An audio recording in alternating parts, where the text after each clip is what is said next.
aucune ambition. Donc stratégiquement, parce que ce que les gens oublient aussi, et qu'il ne faut pas oublier, moi, Ousmane Sonko, c'est quelqu'un d'extrêmement politique. Il est extrêmement politique. Il manque de finesse, mais il est très politique. Et sur le choix de Habib Sy, c'était bien pensé, parce que Habib Sy a un charisme, c'était vraiment, d'aller l'air de Doufoudo, Doufoufayu, bien que nous, à l'époque, on l'avait dit, Habib Sy, c'est quand même un vieux de la vieille, extrêmement dangereux, extrêmement stratège et tout ça. Formé par Wad. Formé par Wad, et Boulfat avec socialiste, nous Khalifa Sall et tout. Mais Habib Sy, bu fi nekkoon tey bu doon tey moo nekkoon président de la République du Sénégal, il allait faire long feu parce que bul fàtte ne y a un rajeunissement de la population et donc de l'électorat. Oui, oui. Tey dafi naroon nekk le temps même bu fekkente ne buñ ko faloon bu demee ba ci biir aussi bëgg accroché wu ci pouvoir bi, il aurait eu beaucoup de mal. Dina am soulèvement populaire ak insurrection. Est-ce que du même stratégie boobu le bëgg utiliser contre non non mu dem ba décourager démissionner. Non non damay ñëw ci d'abord le choix de Diomaye. D'accord. Xam nga lii nii dañ si war a waxtaan pour mun a présager sans jouer au devin ni faire de la météo politique ci li nar a ñëw ak lu tax ñu pourquoi on en est arrivé là. Voilà moo tax il faut aussi pour ñu expliquer pourquoi Diomaye est aussi statique, pourquoi on assiste à un spectacle extrêmement dangereux pour la République. Il faut que ñu pointe du doigt l'origine. Absolument. De cette parce que formule-là. si ñoom ñaar si Sonko ak Diomaye kenn ku nekk nekkoo ci place bi nga war a nekk. Donc Sonko, son premier choix, Habib Sy la woon. Et comme je disais, Habib Sy c'était un choix stratégique, le meilleur pour un homme politique, ambitieux. Parce que Sonko xamoon na ne dans tous les cas, quel que soit Alpha, Habib Sy même bu dee dafa ñëw ba ci biir def ko benn coup de jarnac, il n'allait pas réussir.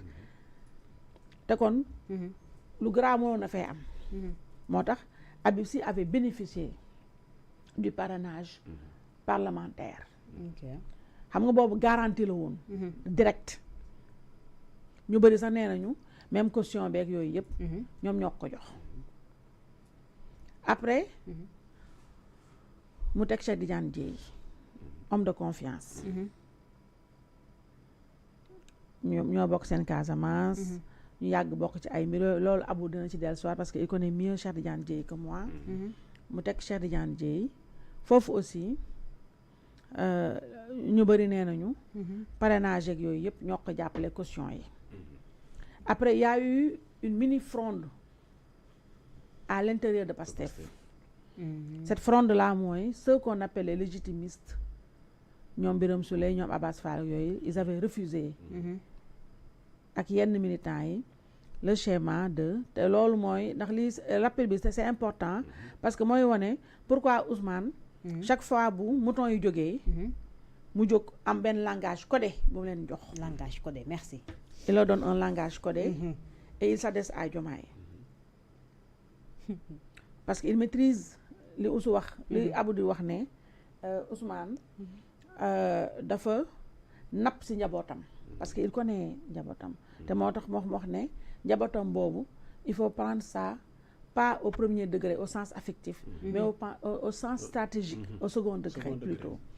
Donc je disais que mu jël Cheikh Tidiane Dièye loolu ñoo ñëpp xam na ne Cheikh Tidiane Dièye xoola Cheikh Tidiane Dièye il a le charisme d'une huître. Excusez-moi. C'est pas quelqu'un boo xam ne casse pas grand-chose. Non, Cheikh Tidiane Dièye il fait partie du décor. C'est pas une poudrière de guerre. Non, honnêtement c'est pas une foudre de guerre Cheikh Tidiane Dièye am nga tojul fenn xëy na cerveau bi baax na waaye Cheikh Tidiane Dièye wax dëgg yàlla tojul fenn parce que tamit jibi olof dafay wax ne waajur doomam dong la bëgg mu remplacer. ONAS rek la toj. ONAS ndox may ball ba tey. ndox maa ngi ball ba tey la de ngir yàlla rek. ONAS la toj bee ko fàttali.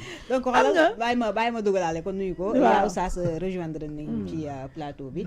Abou Diallo. non nuyoo yi moom mami nag émission bi. mami bu tardé bàyyi ko mu dox. bu tardé bàyyi ko mu roof waaw. fii amul ay salamale voilà. amul waaw. dugal kii bi. voilà fii nga ne ONAS rek la toj. non dafa toj ONAS ndox maa ngay ball ba tey. mami comprendre ndox maa ngay ball ba pare bu demaat di gas da ngay bàyyi nopp mu dem di gasaat.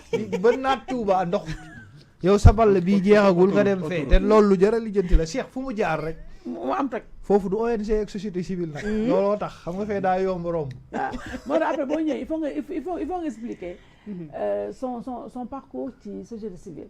alors donc je disais. mu jël Cheikh Tidiane Dièye qu'il maîtrise très bien gaynam la xaritam ñoo bokk seen Casamance bokk yeneen ak yeneen dégg nga mu jël ko boobu tamit jàllul léegi la mini fronde à l'intérieur de Pastef moo jur candidature surprise de Diomaye et c'est cette candidature là ça qui n'avait pas prédit sóoraale wu ko woon parce que xam nga pendant longtemps ñoom ba ñu foogoon ne ñu ngi yor ba tey la masse populaire et tout ñu ngi nekkoon di wax naa non y a pas de plan B Sonko mooy suñu plan A ba Z Sonko mooy suñu plan nangam donc bañ demee ba nga xam ne nii la réalité s'est imposée à eux mooy les rigoristes les légitimistes d'accord uñu Habib Sy mu bokkul Pastef Cheikh Tidiane Dièye mu bokkul Pastef ñëw jiite leen nanguñu ko ndax dañu jàpp ne ñoom xeexul ñu pour nii pour Habib Sy nii pour Cheikh Tidiane Dièye ñu mais beneen bi tamit beneen raison sous-jacente bi mooy dañoo jàpp ne bu fi Habib Sy toogoon ak Cheikh Tidiane Dièye bu fi toogee woon ñoom seen intérêt directement allait être menacé. Ils ont donc fait bloc autour de Diomaye imposé ko Sonko. À l'époque on se rappelle à l'époque du parrainage parlementaire comme par hasard ñoom Guy Marius ak ñoom ñëpp dañoo daw naa dañu tourné international ñu bëri jàpp ne pour bañ a signer kii après cette fronde là cette mini fronde intérieure donc ci la Bassirou émergé ndaxte si ñoom ñooñu ñëpp Bassirou était le mieux placé c'était pas ñoom seen choix waaye par force la foofu tamit mooy li Abou di wax justice divine parce que déjà Bassirou bul fàttee beneen genre mini push bi nga xam ne Bassirou en a fait les frais dañ ko jàpp rek ñu remplacer ko par Ayib Daffé immédiatement fàtte ko ci kaso ba nga ne fi yow di ñu sonn chaque jour dem di ko yóbbul ndékki may tànk laa de donc xam nga yooyu yëpp nag tey ñu teg bas moo tax pour ngeen comprendre ne Diomaye n'a jamais été le choix de Pastef c'était un choix de circonstance ñu teg ko bañ ko tegee gis na nu bas galéré pour matal parrainage yeeg matal caution yeeg matal ko yeeg te foofu tamit ne loolu nag moo dañ loolu Goebbels foofu code li ñu fi def parce que abu xam na li tax Goebbels malgré agitation bi yëpp Amadou Ba pourquoi Sonko ne l'apprécie pas parce que moo nekkoon mandataire ba te ba léegi jusqu'ici y a une nébuleuse mooy naka lañu jaaree ba signer son dossier de candidature en étant en prison ndax loolu moo nekkoon écueil ba donc loolu ce petit rappel là mooy ñu ñëw fii te